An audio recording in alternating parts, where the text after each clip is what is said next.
ओम श्री साईराम मु श्री कृष्णचंद्र शतपथी। प्रिय दर्शक बंधु मो चैनल को आपण मान स्वागत जनाऊँगी। प्रिय दर्शक बंधु आज जानिबा साप्ताहिक राशिफल 21 तारीख रु 27 तारीख जुलाई 2025। एही सप्ताह रे गजकेसरी राजयोग सृष्टि होइथिबारु एही 7टी राशि हेबे हठात धन लाभ और भाग्यवान। ग्रह गति जोगु साप्ताहिक राशिफल आकलन कर जाए। ग्रह मानकर गतिविधि जोगु आसंत सप्ताह किछि राशि पाई अत्यंत शुभ हेबाकु जाउथिबा बेले अन्य राशि गुड़िक सावधान हेबा आवश्यक। मेष राशि एही सप्ताह रे आपणक क्यारियर रे किछि नूतन संभावना देखा देई पारे। आपणकु एक नूतन प्रकल्प किंबा दायित्व संभाळिबारे सुजोग मिलिबो। चाकरी रे प्रमोशन जोग रहिछि। नूतन व्यवसाय और वाणिज्य रे लाभवान हेबे। व्यय अपेक्षा आयर परिमाण वृद्धि हेब। परिवार रे सुख और शांति रहिबो। प्रेम जनित और जीवन साथी सहित संपर्क बहुत मजबूत रहिबो। आपणक पेट संबंधी समस्या किछि देखा देई पारे। आपणकर शुभ अंक 1 और शुभ रंग नाली। वृष राशि ए सप्ताह रे आपणकु निजकु मानसिक शांति स्थिर पाइबे। आपण नूतन वाणिज्य करिवे और व्यवसाय रे लाभवान हेबे। चाकरी क्षेत्र रे उच्च प्रशंसित हेबे। आपणकर पदोन्नति जोग रहिछि। छात्र छात्री माने विद्या क्षेत्र उन्नति करिवे। आपणकर प्रेम संपर्क और दाम्पत्य जीवन बहुत मधुर रहिबो। पुरातन रोगरु मुक्ति पाइबे। आपण सप्ताह शेष आड़कू यात्रा करिवे और सफल हेबे। आपणकर शुभ अंक 22 और शुभ रंग धला। मिथुन राशि ए सप्ताहटी आपणकर उत्थन पथनर परिपूर्ण होई पारे। आपण घर को एक नूतन पदार्थ किणी आनिबे और वाणिज्य व्यवसाय मध्यम धरण चलिबो। चाकरी क्षेत्र रे आपण सतर्क सहित चलंतु। आपण स्वास्थ्य प्रति और परिवार व्यक्तिଙ୍କର स्वास्थ्य प्रति ध्यान दियंतु। देखि चाहिँ खर्च करंतु। आपणकर ए सप्ताह रे अजतारे टंका खर्च हेबो। प्रेम जनित दाम्पत्य जीवन भल रहिबो। आपणकर शुभ अंक 2 और शुभ रंग सबुज। कर्कट राशि ए सप्ताहटी आपणकर सुख और सुविधा परिपूर्ण रहिबो।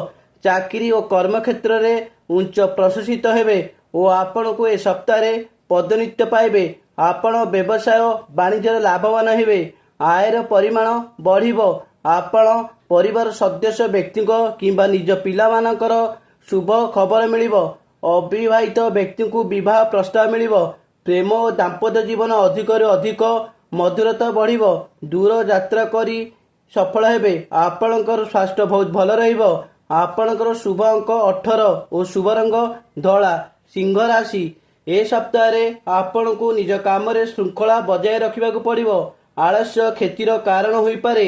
चाकरी करिथिबा लोकको स्थानांतर जोग रहिछि किंबा नूतन दायित्व मिली पारे। पारिवारिक क्षेत्र रे कौनसी पुराना कथारे किछि विवाद देखा देई पारे। आपण देखि चाहिँ कथा कहंतु। व्यवसाय और वाणिज्य रे आयर परिमाण सीमित रहिबो। प्रेम जनित दाम्पत्य जीवन मधुरता वृद्धि पाइबो। आपणकर स्वास्थ्य प्रति सतर्क रुहंतु। आपणकर शुभ अंक 9 और शुभ रंग सुनेली। कन्या राशि ए सप्ताहटी आपणक पई व्यस्ततार परिपूर्ण रहिबो। चाकरी क्षेत्र रे उपरिष्ठ व्यक्ति ठारू प्रशंसा पाइबे। वाणिज्य और व्यवसाय भल रहिबो।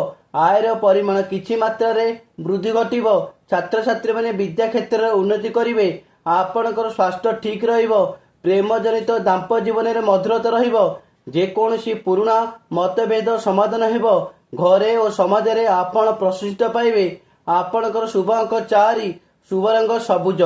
तुला राशि ए सप्ताहटी आपण पई अनेक दिगरो लाभदायक हेबो। दीर्घ दिन पड़ी रहिथिबा काम आपण ए सप्ताह समाप्त हेबो। व्यवसाय वाणिज्य रे लाभवान हेबे। नूतन वाणिज्य करिवे। चाकरी क्षेत्र में प्रशंसित और प्रमोशन मिलिबो। विद्या क्षेत्र में आपण सफल हेबे। पुरातन रोगरु मुक्ति पाइबे। आपण प्रेम जनित समस्या रे एवं दाम्पत्य जीवन रे अति मधुर रहिबो। दूर यात्रा रे सफल हेबे। आपणकर शुभ अंक 6 और शुभ रंग धला। बिछा राशि ए सप्ताहटी रे आपण गुरुत्वपूर्ण विषय रे निष्पत्ति नेबे और सफल मध्य हेबे।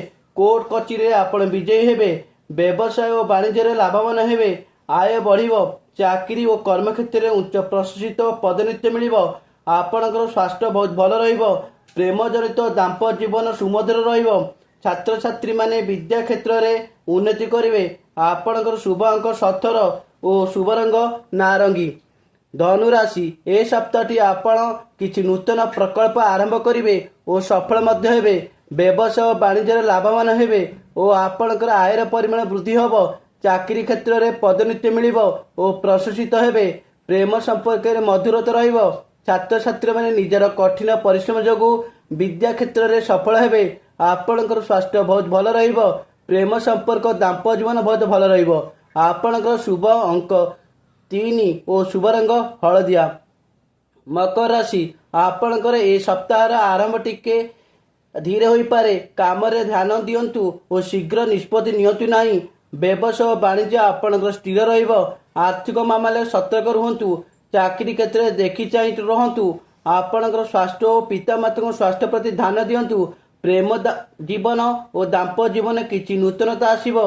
ଆପଣଙ୍କର ଶୁଭ ଅଙ୍କ 8 ଓ ଶୁଭ ରଙ୍ଗ ଧୂସର। କୁମ୍ଭ ରାଶି, ଏ ସପ୍ତାହଟି ଆପଣଙ୍କର ବ୍ୟବସାୟ ବାଣିଜ୍ୟ ଲାଭବାନ ହେବେ। ଆପଣ ପାଇବାକୁ ଥିବା ଟଙ୍କା ଏ ସପ୍ତାହରେ ମିଳିବ। ଚାକିରି ଓ କର୍ମକ୍ଷେତ୍ରରେ ପ୍ରଶଂସିତ ପଦୋନ୍ନତି ମିଳିବ। ଘରେ ଓ ସମାଜରେ ପ୍ରଶଂସିତ ହେବେ। ଛାତ୍ରଛାତ୍ରୀମାନେ ବିଦ୍ୟା କ୍ଷେତ୍ରରେ ଉନ୍ନତି କରିବେ। ଦୂର ଯାତ୍ରାରେ ଆପଣ ସଫଳ ହେବେ। ପ୍ରେମ ଜନିତ ଦାମ୍ପତ୍ୟ ଜୀବନରେ ଏ ସପ୍ତାହରେ ଅଧିକ ଆନନ୍ଦ ରହିବ। ଆପଣଙ୍କର ସ୍ୱାସ୍ଥ୍ୟ ଓ ପରିବାର ସ୍ୱାସ୍ଥ୍ୟ ବହୁତ ଭଲ ରହିବ। ଆପଣଙ୍କ ଶୁଭ ରଙ୍ଗ 7 ଓ ଶୁଭ ରଙ୍ଗ ନୀଳ। ମୀନ ରାଶି, ଏ ସପ୍ତାହଟିରେ ଆପଣ କିଛି ଶୁଭ ଖବର ପାଇବେ। ଆପଣ କରିଥିବା ବ୍ୟବସାୟ ବାଣିଜ୍ୟରେ ବହୁତ ଲାଭବାନ ହେବେ। ଚାକିରି କ୍ଷେତ୍ରରେ ପ୍ରଶଂସିତ ପଦୋନ୍ନତି ମିଳିବ। ଆପଣଙ୍କର ପୁରାତନ ରୋଗରୁ ମୁକ୍ତି ମିଳିବ ଓ ସ୍ୱାସ୍ଥ୍ୟ ବହୁତ ଭଲ ରହିବ। ପ୍ରେମ ଜନିତ ଦାମ୍ପତ୍ୟ ଜୀବନରେ ବହୁତ ମଧୁରତା ଆସିବ। ଛାତ୍ରଛାତ୍ରୀମାନେ ବିଭିନ୍ନ ପ୍ରତିଯୋଗିତାରେ ସଫଳ ହେବେ। ଆପଣଙ୍କର ଶୁଭ ରଙ୍ଗ ହଳଦିଆ ଓ ଶୁଭ ଅଙ୍କ 5। ଜୟ ଜଗନ୍ନାଥ। ପ୍ରିୟ ଦର୍ଶକ ବନ୍ଧୁ, ଯଦି ମୋ ଭିଡ଼ିଓଟି ଆପଣମାନଙ୍କୁ ଭଲ ଲାଗୁଥାଏ ତେବେ ଭିଡ଼ିଓରେ ଲାଇକ୍ ଦେବେ, କମେଣ୍ଟ କରିବେ ଏବଂ ଭିଡ଼ିଓଟିକୁ ସେୟାର କରିଦେବେ। ଆଉ ଚ୍ୟାନେଲଟିକୁ ସବସ୍କ୍ରାଇବ୍ କରିବାକୁ ଭୁଲିବେ ନାହିଁ। ଜୟ ଜଗନ୍ନାଥ।